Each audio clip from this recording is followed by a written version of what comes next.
파리 부동산 대책으로 부동산 시장이 혼란스러운 가운데 국세청이 강남 재건축 단지 등 투기 지역 내 주택 거래자에 대한 고강도 세무조사를 벌이고 있어서 향후 시장 상황이 더욱 악화될 것으로 보입니다. 정부 정책과 실제 부동산 시장 상황에 대해서 이번 국감에서도 지적이 쏟아졌는데요. 강남에 새 주택을 구입하는 다주택자라면 세무조사의 압박을 피하기 어려운 상황입니다. 세무사이기도 한 친친디 윤나겸 이사와 함께 더 자세히 알아보겠습니다. 안녕하십니까? 네, 안녕하세요. 네, 정부에서 계속해서 재건축 시장에 대한 세무조사, 고강도 세무조사를 벌이고 있습니다. 정확하게 어떤 내용인가요? 서울 강남 4구, 강남구, 서초구, 송파구, 강동구 이런 지역에서 재건축 아파트 가격이 상승될 것으로 이제 기대가 되면서 부동산 시장에 대해서 세금을 탈루를 할 수 있을 것 같다는 이제 정보가 돼서 국세청에서 두 차례에 걸쳐서 세무조사를 착수를 했는데요. 네. 재건축 아파트 분양권을 취득을 한 사람들 중에서 자금 출처가 불분명하다거나 또 본인이 벌어들인 소득보다 사업소득 신고가 작다거나 변칙증여 혐의가 있다거나 이런 사람들을 세무조사 대상자로 선정을 했는데요. 네. 특히 미성년자라든지 다주택자라든지 아니면 고가주택 거래자라든지 또 아니면 단기간에 현금 위주로 거래를 많이 했다든지 이런 분들 위주로 이제 추가로 조사를 하게 됐고요. 뿐만 아니라 분양권을 다운 계약을 작성했다든지 불법 전매를 도와서 탈세를 조장을 하고 네. 또 부동산 가격 상승에 영향을 미쳤던 부동산 매매업자들도 이제 세무조사할 수 있는 대상자에 선정이 됐고요. 네. 특히 이제 단기간에 시세 차익이 급등할 것으로 예측되는 대규모 단지 이런 아파트를 취득을 한 사람들을 대상으로 조사를 하는데요. 네. 그 거래 당사자뿐만이 아니라 그 가족들도 최근 5년 동안 부동산을 취득했거나 아니면 재산이 변동된 상황 그것마저도 같이 조사를 할 이제 예정이라고 합니다. 네, 굉장히 세세하게 조사를 들어갔다라고 좀 네. 보여지는데요. 이번 국감에서도 이런 실정에 맞는 부동산 정책이냐에 대해서 지적이 이어졌다는데 어떻습니까? 6.19 대책이라든지 파리 부동산 대책이라든지 이런 대책이 공급 확대라든지 근본적인 대책이라고 보기보다는 주로 소비자를 규제하는 청약제도 강화라든지 아니면 다주택자를 규제한다든지 투기 지역을 설정을 한다든지 이런 쪽에 그쳤다는 판단이 조금 있는데요. 네. 실제 국토부가 실수요자 보호랑 투기 수요를 억제하기 위한 목적으로 발표를 한 거는 맞는데 처음에는 재건축 아파트들이 이제 가격이 좀 하락하기는 했었어요. 네. 그런데 최근에 반포의 로또 아파트 이런 식으로 해서 청약 경쟁이 조금 있었잖아요. 네. 그때 이후로 다시 부동산 시장에 불을 붙이는 게 아닌가라는 우려의 목소리도 좀 일고 있는데요. 네.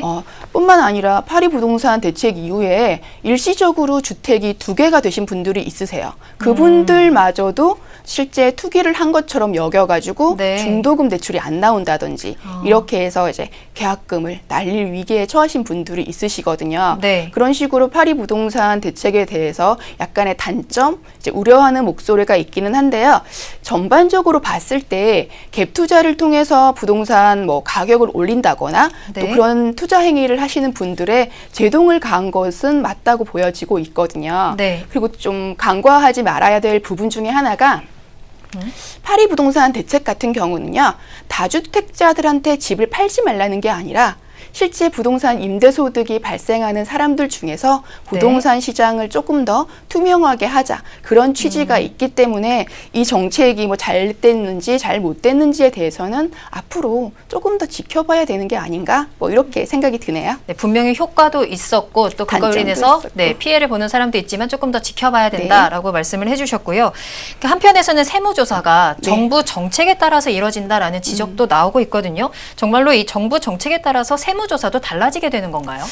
매번 이제 국정감사 시즌이 되면 조사 사국에서 이루어지는 조사 행위들이 정치적 목적이 가미된 것이 아니냐 그런 의혹들은 지속적으로 발생이 되어 왔거든요.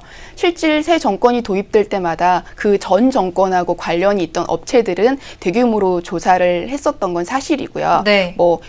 이명박 정부 때도 태광 실업을 이제 조사를 했다든지 아니면 박근혜 정부 때도 CJ나 롯데를 집중적으로 조사를 했다든지 네. 그게 다 살펴보면은 아마 표적 세무조사가 아닌가 이런 식의 풍문은 계속 있어 왔어요. 네. 근데 보시면 이제 공무원들은요 국세기본법에 비밀 유지 이제 조항이라는 게 네. 있어요. 그러니까 세무조사를 함으로써 납세자에 대해서 알게 된 정보에 대해서 외부에 함부로 유출을 하면 안 된다는 이제 그런 규정이 있거든요. 네. 그 조사사국 같은 경우에도 보시면은 이제 그 조사 발표에 대해서라든지 이 업체를 조사할 거라든지 그렇게 의견을 계속 표출을 하게 되면 그 업체의 주가 상승이나 하락에 영향을 미치게 되고 네. 경제적으로 좀 손실을 가할 수도 있기 때문에 입장 표명을 조금 조심하고 있는 입장이고 네. 조사사국 같은 경우는 워낙에 뭐 탈세 혐의가 있으면은 계속적으로 얘기를 했기 때문에 네. 이제 정부 정책에 따라서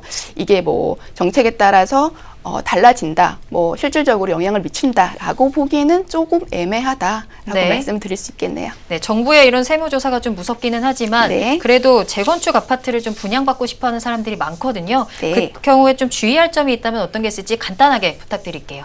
네, 재건축 아파트 같은 경우는 이제 10년 이상에 걸리는 장기 프로젝트예요. 네. 그렇기 때문에 단기에 시세 차익을 노린다기보다는 실제 거주 목적으로 하는 거는 좋으신데 네. 그때도 대출을 하는 것보다는 자기 자본을 조금 높이셔가지고 이제 보수적으로 접근할 필요가 있으시고요. 네, 여기까지 듣겠습니다. 지금까지 윤낙엽 이사와 재건축 시장의 세무와 관련해서 짚어봤습니다.